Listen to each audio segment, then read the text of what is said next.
Greetings, fellow Whovians. Whovian Queen here. Hope you have a good week so far. Well, our look at the 10th Doctor era continues on with Fear Her. In London, on the day of the opening ceremony of the 2012 Olympic Games, the 10th Doctor and Rose investigate the disappearance of 3 children and a spot of fresh tarmac, which cars momentarily break down on. They realize that the source of the problems is a solitary 12-year-old girl named Chloe Webber. She has the unique ability to cause people to disappear by drawing them. The Doctor hypnotizes Chloe and finds out that she is possessed by an immature Isolus, an alien life form that travels through space with a family of billions. 6 days ago, this particular Isolus crashed its pod to Earth due to a solar flare. The Isolus relates to and befriends Chloe, who had a troubled childhood. The Isolus has also caused Chloe to draw a life-size exaggerated figure of her late father. The Doctor explains that if they can find the Isolus pod and provide it power, the alien will leave Chloe. A frantic Chloe draws the TARDIS and the Doctor, trapping them both in one of her sketches and forcing Rose to try to find the pod herself. She rationalizes that the pod is located on the hottest spot on the street, a patch of fresh tarmac, and is able to dig it up. Meanwhile, Chloe has caused the entire crowd at Olympic Stadium to disappear and is now set on making everyone in the world disappear. Rose realizes that the pod is powered by both heat and emotion and throws it towards the Olympic torch, a symbol of hope, courage, and love, as it passes down the street. The missing children and the crowd appear at the Olympics. The missing children and the crowd at the Olympics reappear, and Rose realizes that the drawing Chloe had made of her father will similarly come to life. Rose and Chloe's mother are able to calm Chloe by singing the Kookaburra song, causing the unseen monster, having fed up Chloe's emotions and fears, to disappear. As the torchbearer approaches the Olympic Stadium, he collapses, and the Doctor promptly and suddenly appears, picks up the torch, and completes the run to light the Olympic flame. The heat of the flame and the emotion of the crowd power the pod, allowing the Isolus to leave Chloe and return home. Rose remarks to the Doctor that nothing will ever split the two of them up.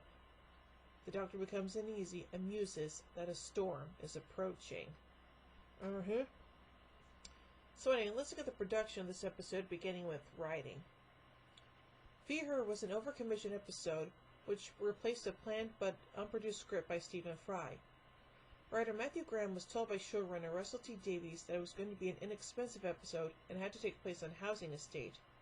But Graham was nevertheless thrilled to be asked to write an episode.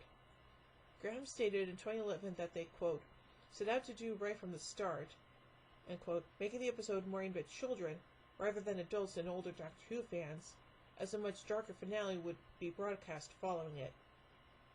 Davies specifically asked Graham to write for his 7-year-old son. Graham originally suggested a story about a man who had the ability to drain Earth of its beauty, but Davies preferred his own idea about the eerie nature of paintings or illustration. The Isolus was inspired by the villains in the 1978 film Invasion of the Body Snatchers. Early drafts of this episode were titled Chloe Webber Destroys the Earth, and later, You're a Bad Girl, Chloe Webber, with one such draft having the episode take place on another planet. Both of these titles were rejected by Davies as they were too long. Yeah, I can see that. Now, finally, casting and filming. Dame Kelly Holmes was mentioned in the episode, was succeeded for the parts of the torchbearer, but was committed to dancing on ice at the time. Yunus Sosiana and Abdul Salis had both appeared in the 2003 film Love Actually. Abisola Ajbaje, sorry if I mispronounced that, who portrayed Chloe, was discovered at an after-school drama club, where casting director Andy Pryor had held auditions for the part. Agbaje had to play both Chloe's normal character and her character while being possessed by the Isolus, which Agbaje felt was weird. When performing as Isolus, she had to whisper, and an echo was added in post-production. Agbaje found it a bit hard to whisper because she had a husky voice. A hand double for Agbaje drew the pictures, while series storyboarder Sean Williams drew the father in the cupboard.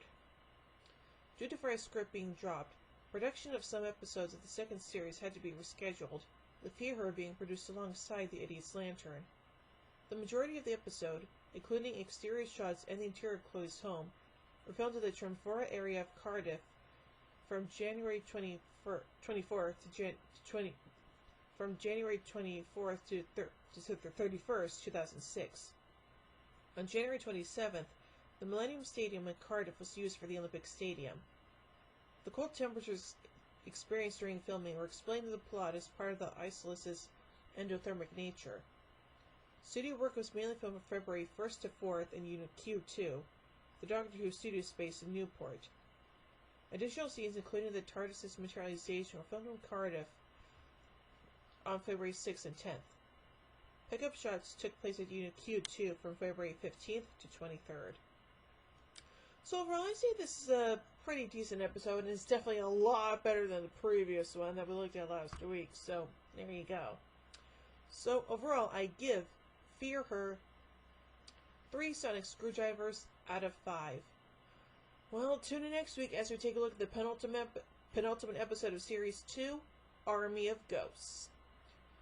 So, until then, yeah. So, hope you all enjoyed this episode, and if you enjoyed this review, if you did, give it a thumbs up, share it around, and also subscribe if you haven't already. Hit the bell icon so you know when I upload. And if you want to help me out, be sure to check out my Patreon page. I'll put a link to it in the description.